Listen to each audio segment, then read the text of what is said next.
할렐루야. 이 시간 우리 다 함께 믿음 시리즈 15번째 시간 로마서 말씀 함께 나누겠습니다. 오늘 말씀은 로마서 2장 28절 29절 두 절 말씀입니다. 로마서 2장 28절 29절 이 말씀 함께 나누겠습니다. 무릇 표면적 유대인이 유대인이 아니요 표면적 육신의 할례가 아니니라. 오직 이면적 유대인이 유대인이며 할례는 마음에 할지니 영에 있고 율법 조문에 있지 아니한 것이라. 그 칭찬이 사람에게서가 아니요 다만 하나님에게서니라. 아멘.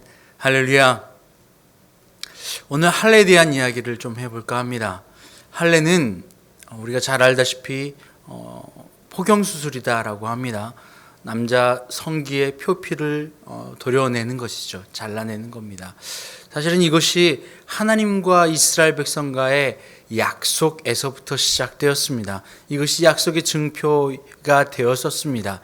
하나님이 선택한 민족이라는 약속의 증거 말입니다. 그리고 그들이 출애굽을 하는 과정 가운데서 가나안 땅에 정탐을 간 이후에 12명의 정탐꾼 중에 10명의 정탐꾼이 그 땅에 들어갈 수 없겠다라고 불순종을 선택하는 것이죠.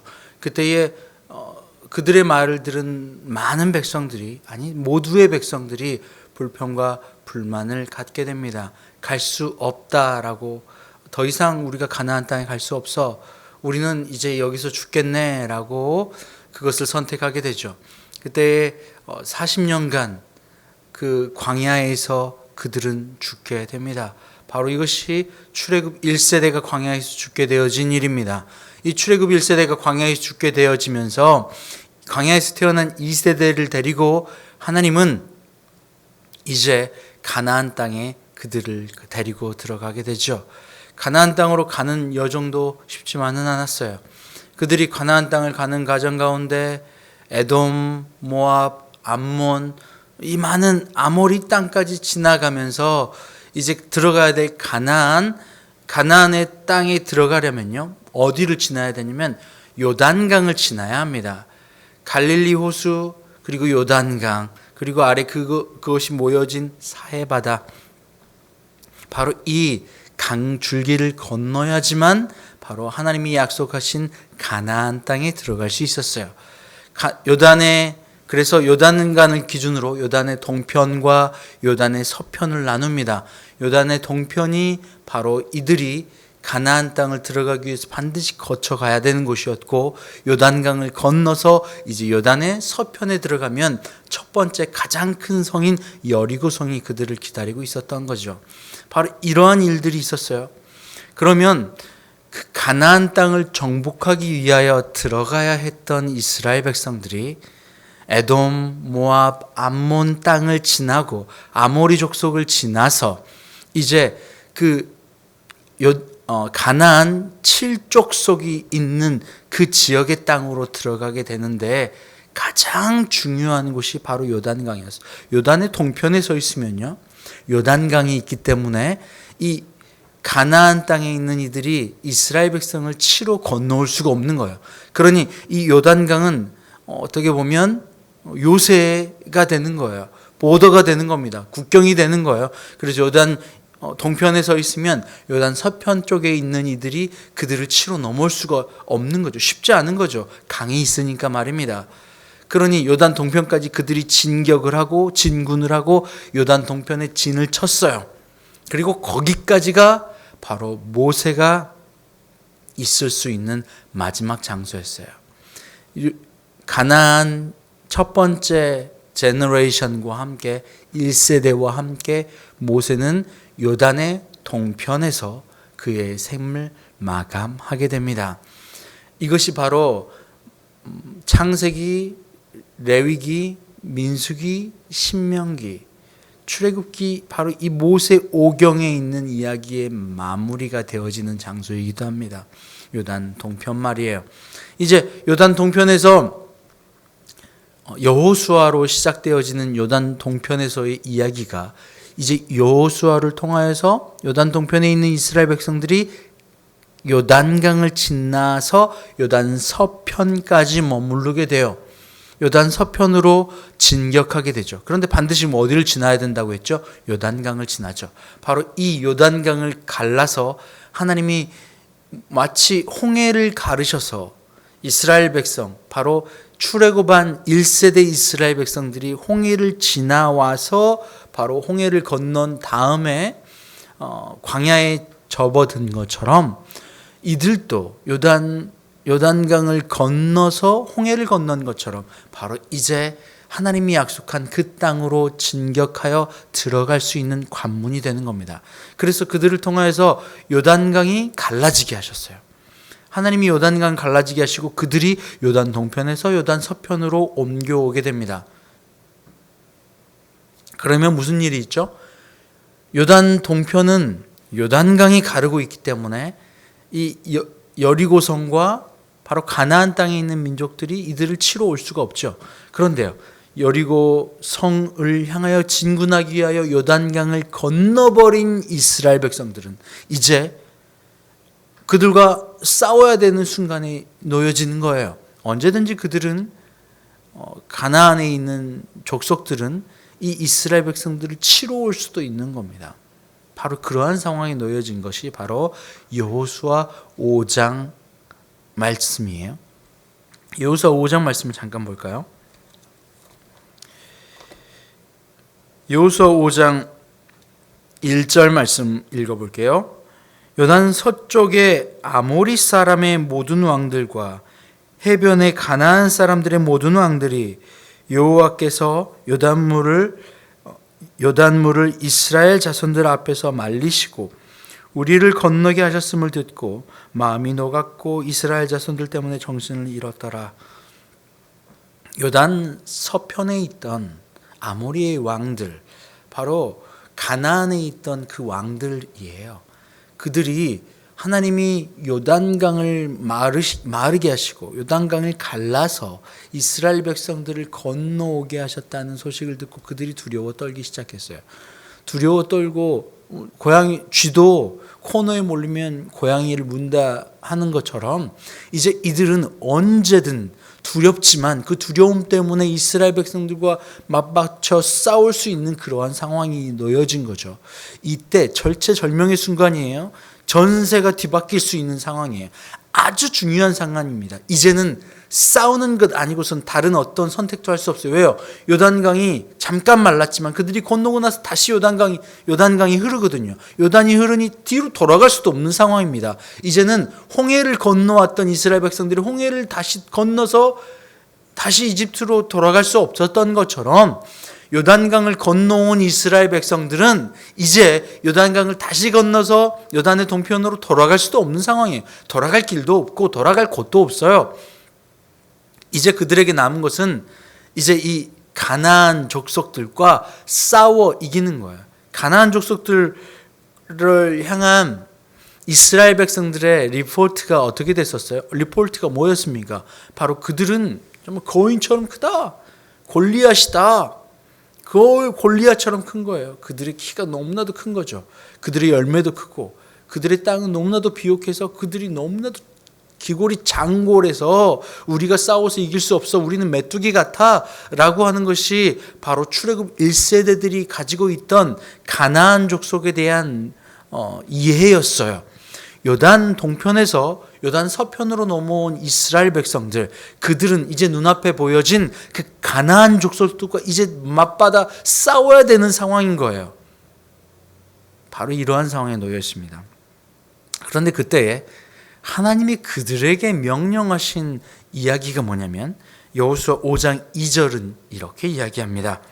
그때에 여호와께서 여호수아에게 이르시되 너는 부싯돌로 칼을 만들어 이스라엘 자손들에게 다시 할례를 행하라 하시매 3절에 여호수아가 부싯돌로 칼을 만들어 할례 산에서 이스라엘 자손에게 할례를 행하니라. 할례를 행하니라. 여러분, 이게 군사작전적 측면에서 보면 말도 안 되는 일이죠. 왜냐하면 할례를 행하는 순간 적어도 일주일은 이 남자들 장성한 남자들, 싸워야 될 남자들이에요. 군인들을 말하는 거예요. 이 군인들에게 할례를 행하는 것은 사실은 아무것도 움직이지 못하는 부상당한 모든 부상병들만 데리고 전쟁에 나가는 것 똑같은 일이거든요. 적어도 일주일, 짧게는 5일, 3일간은 전혀 움직이지 못하는 거예요. 그 통증과 고통 때문에 마치 제가 변변하겠습니까? 뭐가 있겠습니까? 보통 할례는 나은 지 7일 만에 할례를 받게 되어 있어요. 그때가 가장 아이들이 빨리 이렇게 회복할 수 있는 기간이기도 하고 통증을 덜 느끼는 시간이래요. 그래서 나은 지 8일 만에 할례를 받아야 돼요. 이스라엘 백성들은 말이에요. 그런데 오늘 이 할례를 받게 되는 이스라엘 백성들은 이스라엘 광야 2세대예요. 1세대들은 이미 할례를 받았어요. 출애굽을 하는 당시에. 그런데 2세대들은요. 이미 장성했어요. 어른이에요. 군인이에요. 싸워야 해요. 장성한 자들입니다. 멀쩡한 자들입니다. 사지가 단단하고 힘이 있는 자들이에요.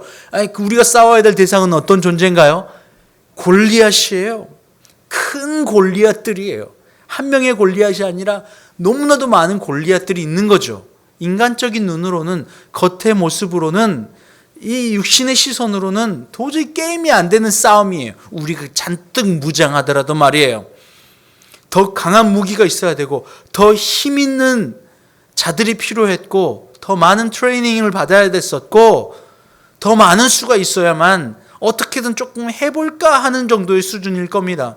그런데 그들이 지금 요단 동편에서 요단 서편으로 요단강을 건너왔고 이제 뒤로 돌아갈 길도 없어요.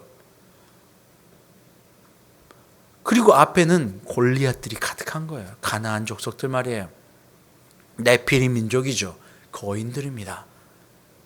이것이 그들이 처한 상황이에요. 그런데 여호수아에게 하나님께서 하신 명령은 이제 여호와께서 여호수아에게 이르시되 너는 부싯돌로 칼을 만들어 이스라엘 자손들에게 다시 할례를 행하라. 할례를 행하라는 겁니다. 인간적인 상식으로는 받아들일 수 없는 일이죠. 이 할례는 그래서 어떤 의미를 가지고 있어요? 이스라엘 백성들이 두 번째로 행한 할례입니다. 이 할례는 그래서 어떤 의미가 있죠? 바로 내 육신과 내 겉모습과 내 상식과 내 이해를 넘어선 하나님께 내 마음과 세상을 따라가려는 내 마음과 내 상식을 따라가려는 내 생각과 세상의 눈으로 바라보려고 하는 내 모든 의지적 표현을 싸그리 다 없애버리고 온전히 나의 생각과 나의 마음을 따라가지 아니하고 하나님 여호와만을 따라갈게요. 당신만을 신뢰할게요. 라고 하는 의미의 할례입니다. 실제로도 그래요. 왜요? 아무것도 할 수 없잖아요. 행하라. 막 명령하자 바로 즉시로 행합니다. 여호수아가 부싯돌로 칼을 만들어 할례산에서 이스라엘 자손에게 할례를 행하니라. 다른 어떤 하나님 어떻게 하죠? 우리가 어떻게 행합니까? 지금 이런 상황인데 이렇게 하지 않았어요. 바로 할례산에서 할례를 행하니라. 바로 이 할례의 의미는 그러한 의미를 가지고 있어요.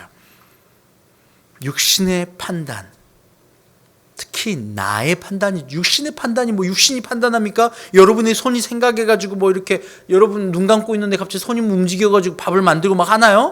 일을 하고 자기가 손으로 합니까? 아닙니다. 이 육신의 판단이란 말은 나의 판단을 이야기하는 겁니다. 나의 상식, 나의 판단, 내가 주인 되는 것, 바로 이것을 바꾸어내어 나를 죽여 할례를 받는 것, 바로 이것이 그런 의미입니다. 내가 죽는 의미입니다. 바로 바울이 고백했던 내가 죽는 의미입니다. 나는 매일 죽노라라고 이야기했던 나의 의지적, 나의 생각과 나의 판단과 내가 주인 되어 삼아 내가 일을 하는 내가 죽는 의미가 바로 할례를 의미하는 것입니다.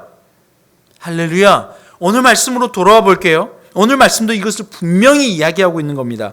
무릇 표면적 유대인이 아니며 표면적 유대인 육신의 할례가 할례가 아니니라.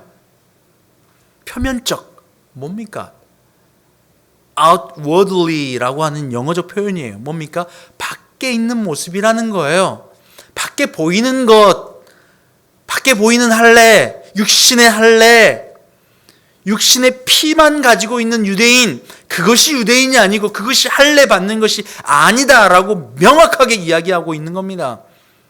보여지는 것이 아니라는 거예요. 그 말은 오늘 여호수아 5장 2절과 3절에서 하나님께서 여호와께서 여호수아에게 말씀하신 그 할례를 받으려고 할 때 그 표면적 할례를 이야기하는 것이 아니었던 것과 똑같이 일치를 하고 있어요. 바로 그것은 내 육신의 판단을 하지 않는 바로 내 의지적 표현을 낮추어 순종하여 나를 부인하고 주님을 의지하고 따라가는 거예요. 여호와를 의지하는 겁니다. 세상은 혼돈이에요. 그런데 그 혼돈 가운데 빛이 있으라 하며 빛이 있었어요. 이 빛은 태양을 이야기하는 게 아닙니다. 1월 성신은 하나님이 다른 날에 만드세요. 하늘의 해와 달과 별은 다른 날에 만드세요. 그런데 여기에서 혼돈이 있고 흑암이 깊음 위에 있는 그 가운데서 빛이 있었던 그 빛은 빛으로 오신 그리스도 예수를 이야기하는 거예요. 요한복음 1장에도 빛으로 오신 예수 그리스도, 그 예수 그리스도께서 수면 위에 운행하셨어요. 그분이 창세 때에 하나님과 함께 계셨고 그분을 통하여 이 땅이 만들어졌거든요. 그리고 하나님의 빛이고 그 빛이 사람에게 비추되 사람의 마음이 깨닫지 못한다고 요한복음 1장은 이야기하고 있어요. 빛으로 오신 예수 그리스도와 함께 있으면 낮에 다님으로 실족하지 않는다고 이야기하잖아요. 그런데 밤에 다니면 실족한대요. 이 빛이 되신 예수 그리스도, 그분을 의지하는 거예요. 모든 세상은 혼돈 가운데 있지만 이것을 다스리는 이 바로 그리스도 예수 빛, 그분이 이 땅을 사랑으로 붙잡고 계세요. 그분이 이 땅을 사랑으로 운행하고 계세요. 그분이 우리를 사랑으로 붙들고 계세요. 그 사랑이 우리를 살게 해요. 그 사랑의 힘이 말이에요. 안녕하세요라고 하는 대한민국 고민을 들어주는 프로그램이 있었어요. 지금은 없지만 그때 이영자 씨가 했던 이야기가 있어요. 자신의 아버지가 자녀에게 다그치기만 하고 사랑을 표현하지 않는 아버지를 보면서 울면서 이영자 씨가 자신의 가정사를 털어놓는 장면이 있어요. 거기에서 이영자 씨가 이렇게 이야기를 합니다. 아버지는 자식에게 사랑을 주는 존재다. 그 사랑을 표현해야 한다. 표현하지 않으면 모른다. 10길의 물속은 알아도 한 길의 사람 속은 모르잖아요. 그런 것처럼 사람의 마음에 그 사랑을 표현해야 한다. 자신은 아버지가 사랑을 표현해 주지 않아서 아버지가 나를 사랑하는지 몰랐대요. 그것을 사랑이라고 해석해 주는 엄마의 해석도 없었기 때문에 엄마도 아빠도 나를 사랑하는지 몰랐대요. 그래서 세 자매가 똘똘 뭉쳐서 서로 사랑해서 지금 이 땅을 그 사랑 때문에 살아가고 있대요.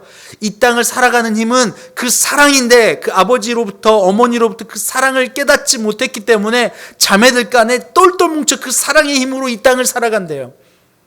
세상의 사람들도 그 사랑의 힘이, 그 사랑이 이 땅을 살게 하는 줄 알아요. 하나님의 그 사랑, 그 빛, 그 사랑의 표현이 바로 우리에게 오늘 또 향해 있어요. 우리를 그냥 내버려 두지 않으세요. 우리를 그냥 환경 가운데 내버려 두시고 야, 너 가나안 족속하고 싸워서 너 피 터지게 싸워 죽어 라고 이야기하시는 것이 아닙니다. 그 상황 가운데서 바로 할례를 받게 하심으로 이 싸움은 너의 싸움이 아니야. 나의 싸움이야. 내게 맡겨. 내가 어떻게 일하는지를 봐. 라고 하면서 전적인 신뢰를 하나님께 보여달라고 하는 거예요. 전적인 신뢰를 하지 못하는 이유가 어디에 있습니까? 바로 나의 마음, 나의 걱정, 나의 눈, 살아있는 나, 육신의 욕망을 따라가는 나 때문에 있잖아요. 여러분 지금 이 자리에 이 순간 이 말씀을 듣고 이 자리에 앉아 계신 여러분이 그냥 와서 그냥 앉아 있는 게 아닙니다. 하나님께서 정말 강권적인 사랑의 손으로 이 자리에 불러 이 말씀을 듣게 하시고 있는 겁니다. 말씀을 듣는 게 쉽지 않아요. 믿지 않는 사람들이 정말 나의 욕심과 나의 생각 가득한 사람들이 자꾸 이 찌는 말씀, 나를 죽여, 자기를 부인하고 순종하고 낮춰, 내 안에 있는 나를 없애라고 하는 이 말씀을 듣고 앉아있기가 쉽지가 않아요. 돌리게 돼요. 돌아가게 돼요. 나가게 돼요. 이 견딜 수가 없어요. 그럼에도 불구하고 이 말씀을 듣고 이 자리에 앉아 계신 여러분은 바로 하나님께서 여러분을 강권적으로 사랑하셔서 여러분의 삶을 온전케 하시려고, 그 하나님의 온전케 하시려고 하는 그 사랑의 표현이 바로 여러분에게 있음을 믿으시기 바랍니다. 베드로후서 3장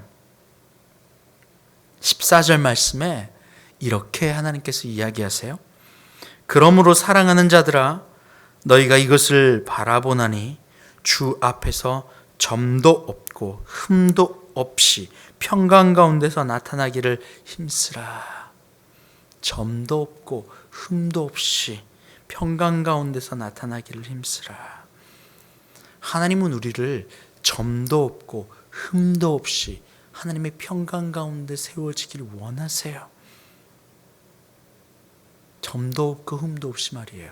그러면 지금 우리에게 주어진 이 가나안 땅에 바로 그 족속은요, 아모리 땅의 왕들은요, 요단을 넘어와서 이제 뒤로 돌아갈 길도 없고 앞이 깜깜하게 막힌 이 환경은요, 그 가운데서 하나님이 우리에게 말씀하시는 것이 바로 할례를 이야기하시는 겁니다. 오늘 말씀도요, 이면적 보여지는 표면적 유대인이 아니고 표면적 할례가 아니라 오직 이면적 유대인이며 할례는 마음의 할례니 영에 있고 율법 조문에 있지 아니한 것이라.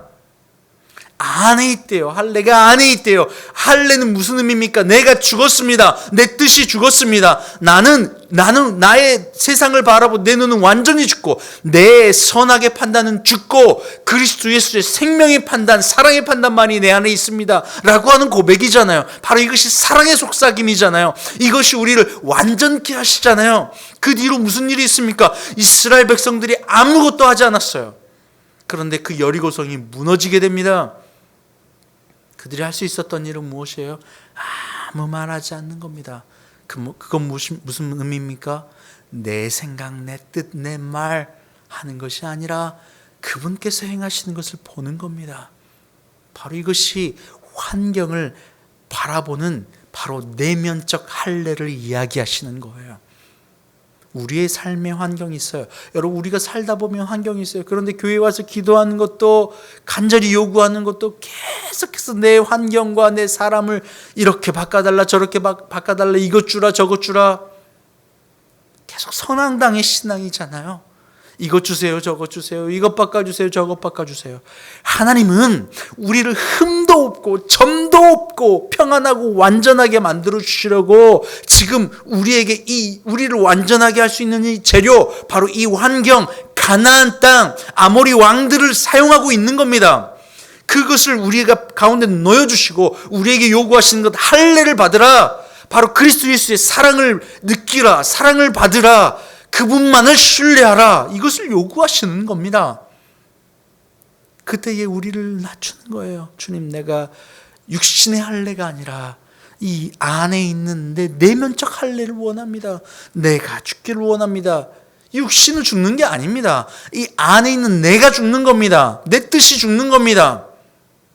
계속해서 판단하는 나, 이거는 이렇고 저거는 저렇고, 또 이런 말씀하니까 내가 힘들고, 또 이런 말씀하니까 자꾸 내 판단대로 가는 거예요. 그 사람이 이 내면적 할례를 받았냐, 그리스도의 백성이냐, 그 뜻대로 부르심을 입은 하나님의 자녀이냐가 판단되어지는 가장 큰 것은 뭐냐면 환경을 바라보며 그 안에서 내가 그 환경을 하나님이 내게 주신 사랑으로 해석해내느냐 그렇지 않느냐를 보는 거예요. 그리고 한 가지 더 나아가서 그 환경 가운데서 윗마디와 아랫마디, 그 구조 안에 들어가 순종으로 그 구조를 바라보느냐, 바로 이거예요. 바로 이것이 내 안에 나, 교만을 정리하는 방법이거든요. 남편과 아내, 자녀, 그리고 부모, 바로 이 작은 이 출발선상에 놓여진 이 관계를 보면 알 수 있어요. 아담과 하와는 아담을 창조하셨고 하와를 그의 갈빗대를 뜯어 하와를 창조하셨잖아요. 그러면서 뭐라고 해요? 돕는 배필을 지으리라.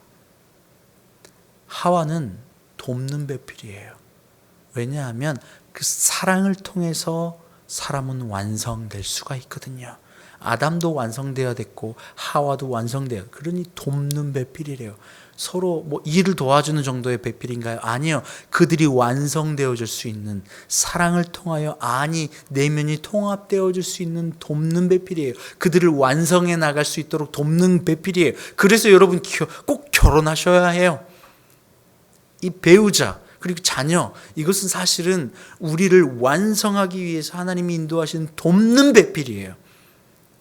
왜요? 순종을 통하여서 내 교만이 정리되고, 또 사랑, 남편은 아내를 사랑함으로 말미암아 내 탐욕이 정리되고, 안이 정리돼서 깨끗하게 돼서 하나님의 흠이 없고 점도 없고 평안한 완전한 자 만들어 주시려고 하나님이 우리에게 부여해 주신 놀라운 축복이라는 거예요. 왼수가 아니라 말이에요. 자녀를 보면서 이 왼수야, 남편과 아내를 보면서 서로 왼수야. 그것은 무엇입니까? 내 이익의 재료로 사람을 가져다 쓰니까 그래요. 내 이익의 재료가 아니라 나를 완성시키려고 하나님이 주신 선물이라는 거예요. 천사입니다. 그래서 구조로 바라보는 거예요. 이것이 너무나도 중요합니다. 이것이 바로 할례입니다. 내면의 할례입니다. 육신의 할례, 육신의 겉모습의 유대인이 아니라 내면적 유대인과 내면적 할례를, 이것을 이야기하는 겁니다. 할례의 의미는 거기에 있어요. 여러분 어떠세요? 오늘 하나님께서 여러분에게 어떠한 환경을 만들어 주셨어요? 가나안 땅, 가나안 족속, 네피림 족속, 거인들, 골리앗이 수만 명 있는 것 같은 상황, 이 환경이 여러분 눈앞에 들어오세요. 그때에 환경을 눈돌리지 마시고 그 환경을 들어 여러분을 사용하시는 하나님께 여러분의 시선을 돌려드리세요. 여러분의 판단을 주기라는 의미입니다. 바로 이것이 순종이요, 바로 이것이 나를 부인하고 그분을 따르는 겁니다. 그분을 의지하면 그분께서 우리의 길을 인도하시는 거예요. 주의 말씀은 내 발의 등이요 내 길의 빛입니다. 그 빛을 따라가는 거예요. 내 안에 빛이 있는지 확인하여 보라. 우리 안에 그 그리스도 예수의 사랑의 빛이 있어야 어둠을 이길 힘이 있잖아요. 어둠과 맞닥뜨려 싸우는 게 아닙니다. 힘든 골리앗과 네피림과 가나안 족속과 싸우는 게 아닙니다. 그들의 싸움은 거기에 있지 않아요. 실제로 싸워야 될 것은 그 순간 내 안에 그들을 바라보는 내 판단이에요. 문제를 문제로 바라보는 내 판단. 이때의 할례를 의미하는 겁니다. 내가 죽노라. 그리스도 예수께 맡기시길 바랍니다. 그분만을 바라보시길 바랍니다. 그분의 사랑을 인정하시길 바라요. 그분의 사랑을 인정할 때 여러분의 보여지는 환경이 그분의 사랑으로 받아들여지게 되는 겁니다. 여러분의 아내가, 여러분의 남편이, 여러분의 자식이 순종의 대상이요 사랑의 대상으로 바뀌게 되는 겁니다. 그때에 우리가 완전하게 될 거거든요. 할렐루야. 함께 기도하겠습니다. 하나님 감사합니다. 우리는 부족합니다. 그래서 하나님께서 우리를 완전케 하시려고 돕는 배필도 주셨고, 가정도 주셨고, 우리의 삶의 현장도 주셨고, 우리의 환경도 주셨습니다. 가나안 족속의 왕들도 주셨습니다. 7 족속의 왕들도 주셨고, 아모리 왕들도 주셨습니다. 뒤로 더 이상 후퇴할 수 없는 요단강도 주셨습니다. 이것이 우리에게 보여지는 환경입니다. 환경을 바라볼 때는 절망하고 두렵고 환경과 막 다 싸워 이길 수 없을 것 같습니다. 그럴 때 하나님께서 우리에게 요구하시는 것, 할례를 요구하셨습니다. 바로 육신의 할례가 아닌 마음의 할례 말입니다. 바로 이것이 그 순간 눈을 들어 하나님을 바라보라고 하는, 환경을 판단하고 있는 내가 죽으라고 하는 하나님의 사인인 줄 압니다. 하나님, 그렇게 걸어가는 저희가 되게 하여 주시옵소서. 이 시간 그것을 고백하며, 이 시간에 물질을 붙잡고 있었던 나를 내려놓으며 하나님 앞에 예물 올려드려요. 또 사람과의 관계를 붙잡고 있었던 나를 내려놓으며 하나님 앞에 감사 예물도 올려드려요. 우리의 생명의 모든 호흡과 우리의 주어진 모든 물질이 주께 있음을 고백하며 11조도 드려요. 하나님이 이러한 예물 받아주시고 하나님 영광 위하여 사용하시고 우리에게 큰 사랑 부어 주시옵소서. 감사함이 예수님의 이름으로 기도합니다. 아멘.